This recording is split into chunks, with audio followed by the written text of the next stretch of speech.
let's talk about strong acid, strong base titration. The first thing that you want to do is identify the type of reaction that you've been given in your problem. If this is a strong acid and a strong base reaction, you know it's a big K reaction, you know it's going to go all the way to products. So in this problem, we're taking a strong acid like hydrochloric acid. In this problem, it is hydrochloric acid, HCl, and we're adding to it a strong base. The strong base in this problem is sodium hydroxide. So anytime you add a strong base to a strong acid or a strong acid to a strong base, you'll get two products. You'll get a neutral salt and you'll get some water. And those are the only two products of a strong acid, strong base, or strong base, strong acid. In this particular case, we're starting out with strong acid, and then we're adding strong base. So we've got a strong acid, a strong base, and a neutral salt, and we've got some water. Okay, and water is always neutral. So we don't have to worry about the water being acidic or basic. All right, so if this is our reaction, we know that it's going to have a big K. If it has a big K, the reaction goes all the way. Anytime one of your reactants is a strong acid or a strong base, you have a big K all the way reaction. If you have both a strong acid and a strong base, it's not only big K, but the products will be neutral salts and water. That's it. Okay. So in the first iteration, we are not actually adding any sodium hydroxide at all. So that means that all we have is 100 mils of 1 molar HCl.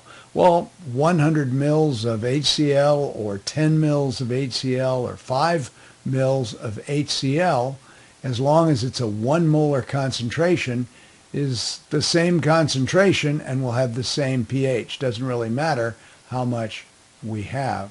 So if I've got a 1.0 molar concentration of strong acid HCl, it completely ionizes in solution, and I have a 1 molar concentration of H+. I also have a 1 molar concentration of chloride ion, but chloride ion is the conjugate base of a strong acid, in this case HCl, so it's completely neutral. It doesn't hydrolyze water, and we don't need to worry about it. And I can get the pH directly from the concentration of my strong acid because it's completely ionized to H+. So that's going to be the negative log of 1.00, and if you take the negative log of 1.00, you get 0 pH. So the initial pH of my HCl solution is 0 because it's 1 molar in concentration. Now, let's take a look at adding 30 milliliters of sodium hydroxide to the HCl that we already have. So when I add that 30 milliliters, we get a dilution because of the added volume. So now that I've added 30 milliliters of sodium hydroxide, I have a new total volume for my solution. I have 30 mils of sodium hydroxide plus the 100 mils of HCl that I started with, and so I have a new volume of 130 milliliters of solution. That's going to dilute the concentrations of both my HCl and my sodium hydroxide. So the second step that I'm going to do after writing the reaction and then computing the new total volume is to do the dilution step. And the dilution step says that the HCl concentration, the new HCl concentration, because of the dilution, the added 30 milliliters, will be the 100 milliliters of original concentration times the concentration, which is 1 molar, divided by 130 milliliters. That's going to give us a new concentration of HCl. My sodium hydroxide is also diluted. I had 30 mils to start with. I multiply that times the concentration, which is 1.00 molar, divided by the 130 milliliters of new solution volume. When I do that, I get new concentrations. My concentration of HCl is 0.7692. My concentration of sodium hydroxide is 0.2308 molar. So this is all in molarity. All right, now that I have my new concentrations from doing my dilution using the dilution formula, M1V1 equals M2V2, I go ahead and I write my reaction. My reaction is HCl plus sodium hydroxide reacts to make a neutral salt, sodium chloride, plus H2O. Since this is a big K reaction, my reaction goes all the way, and the table that I use is ICF. So there's no equilibrium in a strong acid, strong base reaction. It's just initial concentration, which in this case for the HCl is 0.7692, plus the sodium hydroxide, which is 0.2308. We start out with 0 of the sodium chloride, 0 of the water, and this is a limiting reactant problem, guys. So because I have a limiting reactant, 0.2308 molar of sodium hydroxide, I make my change minus 0.2308 minus 0.2308 and plus 0.2308. I really don't care about the water at all. So I add up my initial and my change lines, and I get a final concentration of the HCl of 0.538 molar, and then a final concentration of sodium hydroxide of 0 molar, and a final concentration of 0.2308 of my sodium chloride. I recognize that my sodium chloride is a neutral salt. It doesn't hydrolyze water. I don't have to worry about it. All I have is excess HCl. And if I have an excess of HCl, I can get the pH directly from that excess, which is just taking the negative log of 0.538 molar HCl. And when I do that, I get a pH of 0.269. And that is my answer at the 30 mil mark. Now I'm going to come to a special place in my titration. And that special place is called the equivalence point. That's because I'm adding 100 milliliters of sodium hydroxide. Now I want you to notice that the concentration of the HCl is 1 molar. The concentration of the sodium hydroxide is also 1 molar. So I have equal volumes of both the sodium hydroxide and the HCl. So that makes my new volume equal to 100 milliliters of my HCl plus 100 milliliters of my sodium hydroxide. And whenever I have equal volumes and equal concentrations of my acid and my base, that's going to bring me to the equilibrium point of my titrations. So let's go ahead and calculate using our dilution formula, M1V1 equals M2V2. using the dilution formula. For the HCl, that's 100 milliliters of HCl times 1.00 molar divided by my new solution volume, which is 200 milliliters, and that's going to give me 0.500 molar.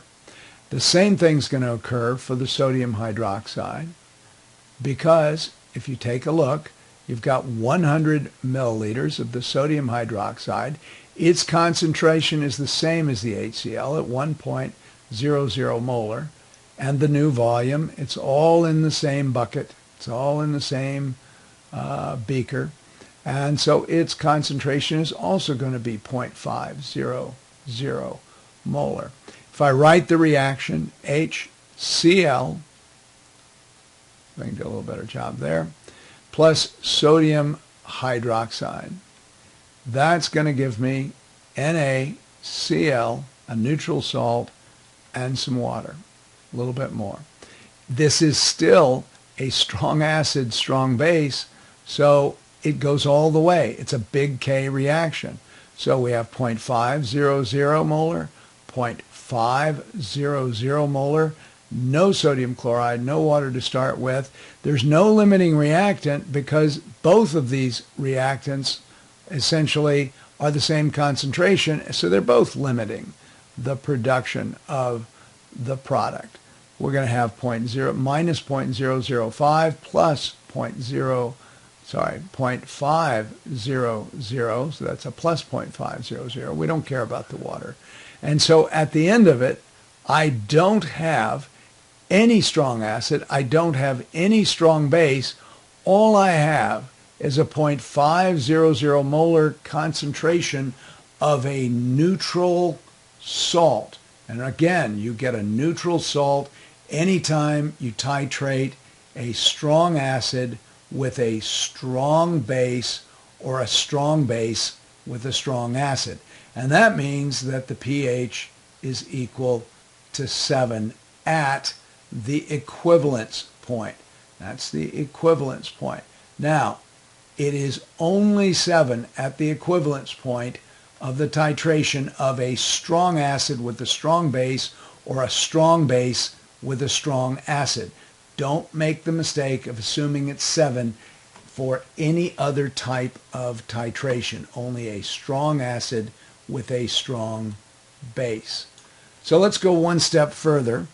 Let's go ahead and titrate our strong acid with 101 milliliters of sodium hydroxide. So we're going to add 101 milliliters of our 1 molar sodium hydroxide. So that means we've got 101 milliliters of sodium hydroxide added to 100 mils of HCl, which means our new volume is 201 milliliters. All right, let's go ahead and do our dilution. Our dilution says that our new concentration of HCl is going to be our 100 milliliters times a 1.00 molar concentration divided by the new volume of 201 milliliters. And then we'll do the same thing for the sodium hydroxide.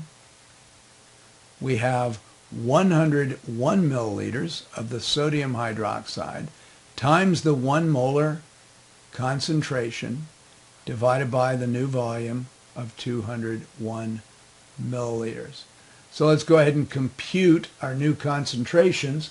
If we plug those into the calculator and do the dilutions, we get for the HCl 0.4975, 0.4975 molar, and for the sodium hydroxide 0.5025 molar. I think you can see at this point that the HCl is now going to be the limiting reactant, and we're going to wind up with excess strong base. So let's plug it into our ICF table. So we have HCl plus sodium hydroxide That's going to form NaCl plus water. Guys, if you don't get the chemistry, the math doesn't matter. You have to get the chemistry. This is an ICF table. Why? Because we have strong acid and strong base. Anytime you have a titration, one of these components is strong. That means an ICF table. The concentration of the HCl is 0.4975. The concentration of the sodium hydroxide is 0.5025. We start out with 0 here, 0 for the water, 0 for the sodium chloride. Now, this time, our limiting reactant is our strong acid, hydrochloric acid, 0.4975 minus 0.4975 and plus 0.4975, and we don't care about the water. So at the end of our titration, after we've mixed everything together, we don't have any strong acid left. We have approximately 5 times 10 to the minus 3 molar of strong base left and 0.4975 molar of neutral salt. Since the salt is neutral, we don't care. It doesn't hydrolyze water. It doesn't change the pH because it's a neutral salt. We do, however, care about the sodium hydroxide. And remember, sodium hydroxide is a strong base, so it completely dissociates into sodium cation plus hydroxide anion. So if the sodium hydroxide is 5 times 10 to the minus 3 in concentration, then the hydroxide is 5 times 10 to the minus 3 in molar in concentration. We'll go ahead and calculate the pOH from the excess hydroxide ion, which is just the negative log of 5 times 10 to the minus 3 molar. And when we do that, we get approximately 2.30. We can get the pH by taking the pKw at 25 degrees Celsius. That's the temperature at which we're doing this reaction. Subtracting the pOH, 2.30, and that's going to give us 11.70. All right, so let's take one more look at this titration. Notice that in this titration, we have a strong acid being titrated with a strong base. We get a neutral salt and water, which is neutral. Before we add any sodium hydroxide, we got the pH by simply taking the negative log of the HCl concentration. After we added sodium hydroxide, we calculated the new total volume. The new total volume after adding 30 mils of sodium hydroxide was 130 milliliters. That creates a dilution effect so that we get new concentrations. Now, other professors may do this slightly differently.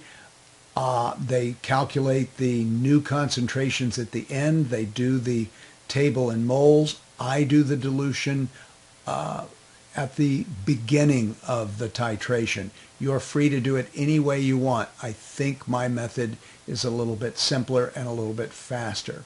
So we do the dilution. The volume times the molarity divided by the new volume gives us a new concentration. The volume of sodium hydroxide times the concentration divided by the new volume gives us a new concentration. Write your reaction. Do your ICF table, your big K reaction.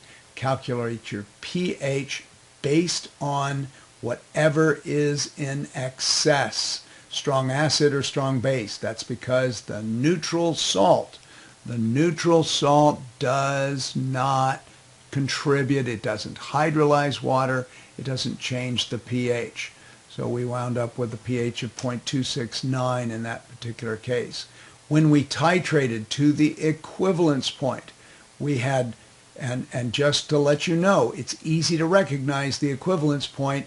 when you have equal concentrations of acid and base and equal volumes. Volume times molarity equals moles. So you're going to have the same number of moles of acid and the same number of moles of base.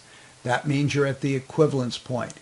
If it's a strong acid and a strong base at the equivalence point, the pH will be 7. It will only be a pH of 7 at the equivalence point for a strong acid and a strong base. Then we went past the equivalence point. We added a little bit more base. We had excess base at the end of our titration, and so our pH went up dramatically.